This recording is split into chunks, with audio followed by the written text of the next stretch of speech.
Hi there, welcome back to Dave's Desk Bible Basics. Today we're looking at 1 Timothy, which is the first of what are described as the pastoral letters, which are 1 Timothy, 2 Timothy and Titus.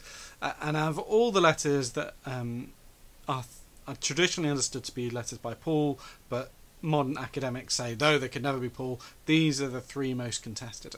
They're contested because the language is quite different from other Pauline letters. They deal with different topics to other Pauline letters and have aspects of theology, understanding of God, that seems different. I'm still quite comfortable that they are written by Paul. The differences all seem to be fairly easily explained by understanding that rather than being a letter written to a church, a community specifically to deal with some issues or for a specific purpose, these are letters written to some of Paul's closest friends and confidants and colleagues, people who have journeyed with him through ministry, and he's still training them. Rather than addressing failings in churches, he's encouraging growth within people he sees, definitely in Timothy's case, as his children in the Lord. And so I think there's quite a reasonable understanding. It's quite reasonable to believe these are Pauline letters. So 1 Timothy, probably written in about 64 AD.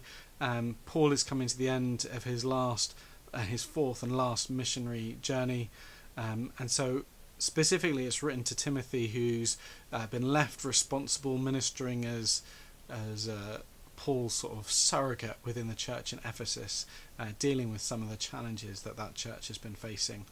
And it's very much written to Timothy, but understood that the church are going to get to read all of it, and it's written with an understanding, I feel, from Paul that he's not going to personally return to Ephesus, that he's got an inkling that his life is not going to take him back there.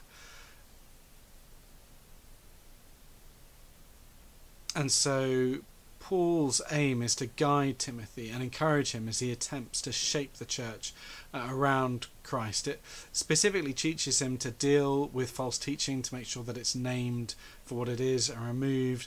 It talks about worship and how it must be ordered for the good of all, and that leaders of good character need to be raised up and given the right sort of training and positioning.